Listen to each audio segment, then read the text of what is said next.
아침에 일어나면 눈이 보인다, 귀가 즐겁다, 몸이 움직인다, 기분도 괜찮다, 고맙다, 인생은 참 아름답다. 이렇게 하루를 시작한다 그래요. 저도 그 말이 참 좋아서 꼭 아침에 눈을 뜨면은 구절을 한 구절 꼭 외우고, 그 다음에 이제 제가 이제 누워서 하는 스트레칭이 좀 기지개부터 시작해가지고 발로 가지고 하는 여러 가지 운동, 그 다음에 이제 푸시업, 이걸 되게 한 20번쯤 합니다. 그 다음에 이제 앉아서 명상을 하는 거죠.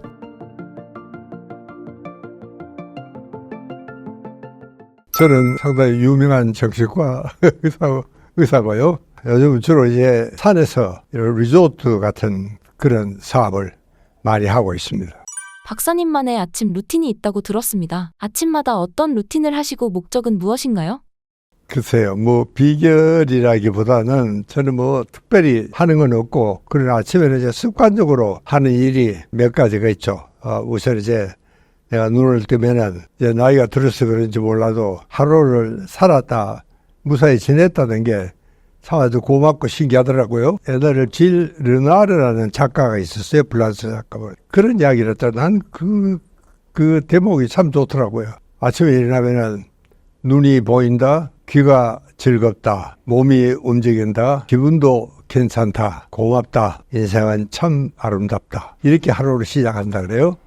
저도 그 말이 참 좋아서 꼭 아침에 눈을 뜨면은 구절을 한 구절 꼭 외우고 합니다. 그 다음에 이제 제가 이제 누워서 하는 스트레칭이 좀 대개 다 알고 계시지만, 누워서 하는 스트레칭 좀 기지개부터 시작해가지고 발로 가지고 하는 여러 가지 운동, 그 다음에 이제 다시 엎드려서 이 몸통 받쳐 푸시업, 이걸 되게 한 20번쯤 합니다. 그 다음에 이제 일어나서 이제 앉아서 얼마간 명상을 하는 거죠. 오래는 안 합니다. 한 5분에서 10분 정도 하루 생활을 참 돌이켜보고 고맙다고 생각을 하고, 그 다음에 이제 이 발을 주무르면서 아주 정말 진심을 담아서 수고했다, 고맙다, 조심할게, 잘 부탁해. 그래서 발이 제일 고생을 하잖아요. 이게 좀 우리가 발이 잘못해가지고 이제 우리 나이 되면 바로 골절이 되기 때문에 발이 정말 좀 고맙고 아주 참 나를 위해서 제일 고생하는 부분이 발이니까, 발에 대해서 진심으로 저는 고마운 마음을 담으면서 인사를 합니다. 그게 이제 일어나 앉아서 하는 데까지의 운동이죠. 그 다음에 이제 일어서서 하는 운동은 스쿼팅을 그것도 한 20번쯤 합니다. 스쿼팅을 20번쯤 하고, 그 다음에 이제 벽에 기대가지고 몸통 뻗치게 하고, 그 다음에 이제 우리 직원이 이 셋밥을 하나 사주더라고요. 거기에 올라서서 대개 한 300번 좀 합니다. 300g 이렇게 세알이 가면서. 그럼 한 10분 조금 안 걸립니다. 한 5분 남짓하게 그렇게 걸리고요. 이제 그것까지가 거의 아침에 내가 하는 운동의 전부입니다. 그러면 이제 한 30분쯤 걸립니다. 그게 이제 아침 운동입니다. 그리고 저는 게을러서 밖에 안 나가고 방 안에서 하는 겁니다, 전부. 그 다음에 이제 방 안에서 이제 지자리 걸음으로 마라톤을 하는, 그것도 시간 되게 봐가면서 적당히 합니다. 그냥. 그게 내가 아침에 일어나서 한 30분간 하는 운동에, 이걸 한 50년을 했는데, 실제로 무슨 운동을 하느냐가 중요한 게 아니고, 이제 계속을 했다는 게 중요합니다. 무슨 운동이든지, 그게 팔굽혀펴기든지 뭐든지 계속 한다는 게 중요한데, 제가 그동안에 참 여러 가지 이런 리조트에서 사람들 훈련을 시켜보면은 우리 한국 사람들이 제일 안 하는 게 운동이야. 운동 습관이 제일 어렵습니다. 이게 거의 안 합니다. 그래서 정말, 그러나 우리 건강 수첩에 펴보면은 모든 학자들이 장수를 하는데 제일 중요한 것은 적정한 운동을 해라. 그런데도 불구하고 적절한 운동을 하는 사람은 5%도 안 됩니다. 제가 본 경우에는 그렇습니다. 예. 박사님께서 건강을 위해 꼭 먹는 음식이 무엇인가요? 제가 스위스 벤나 병원이라고, 그건 자연의학 병원입니다. 제가 그 자연의학 공부를 하면서 거기를 한 몇 주간 다녀왔는데, 그 병원은요, 참 자연의학으로서는 굉장히 세계적인 명성이 있는 그런 병원인데, 거기 가보니까 하루 3끼 당근 주스를 주더라고요. 환자들에게, 모든 환자들에게. 당뇨병이고, 암이고, 관계없이 무조건 다. 그래서 왜 당근 주스를 그렇게 주느냐고 물어봤더니, 이 당근은 모든 식물이 그렇지만, 이 땅에 있는 영양분을 흡수를 하지 않습니까?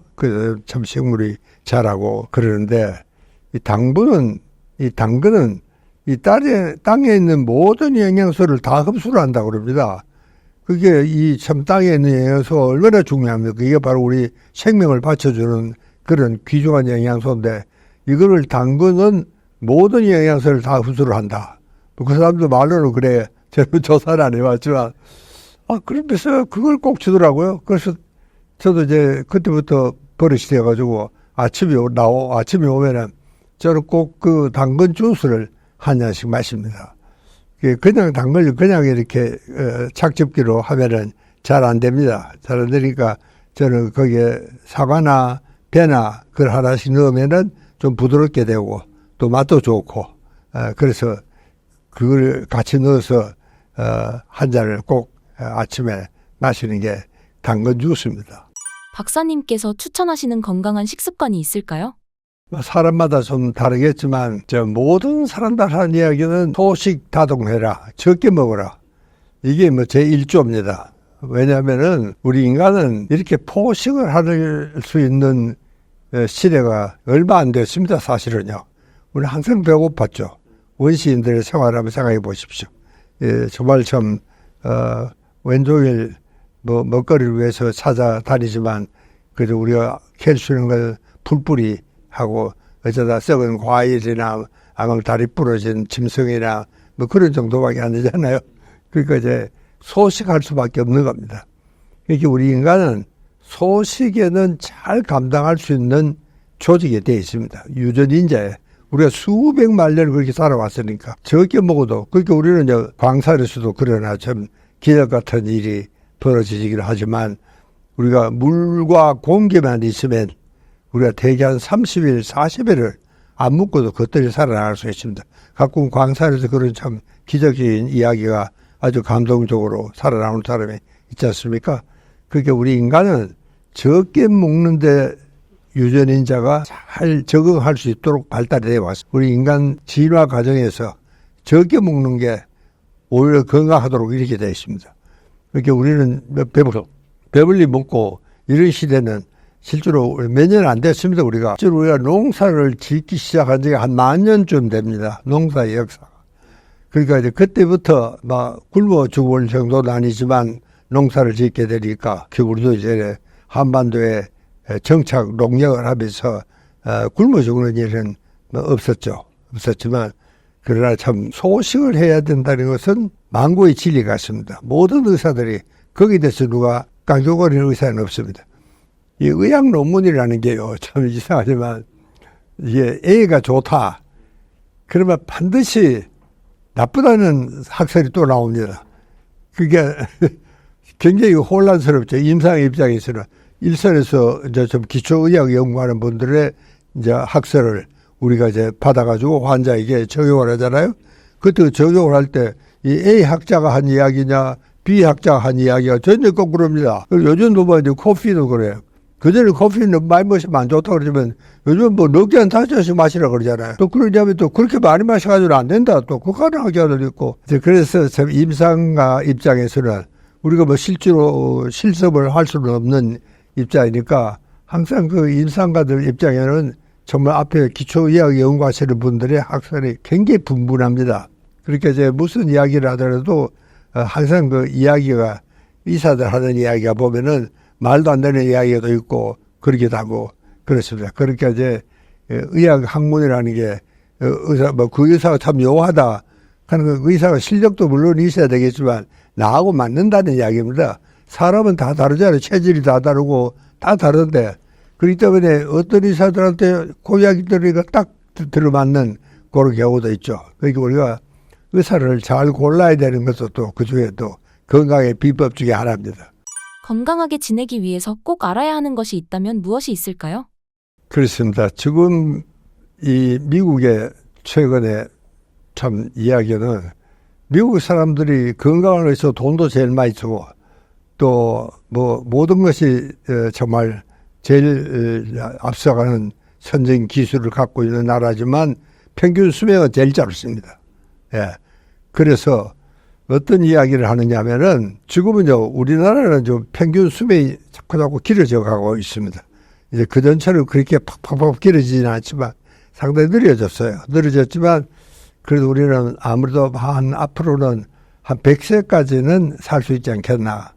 근데 미국 학자들은 상당히 비관적입니다. 오히려 지금 태어나는 아이들이 우리 세대보다도 더 목숨이 짧을 수도 있겠다. 그렇게 이야기하는 사람들이 있습니다. 왜냐하면은 너무 잘 먹으니까. 우리는 못 먹는데 소식에 내가 아까도 그랬죠. 적게 먹는 데는 습관이 잘 돼 있다고. 그러니까 배고픈 것은 우리가 잘 참는데 배부른 건 오히려 못 참는 그런 시대가 오니까, 그러니까 오히려 요즘 아이들은 너무 잘 먹으니까 목숨이 오히려 짧아지는 거예요. 평균 수명이 짧아질지도 모른다 하는 것을 경고하는 학자들도 있는데 그건 우리가 정말 잘 새겨 들어야 될 부분이 아닌가, 잘 그렇게 생각을 합니다.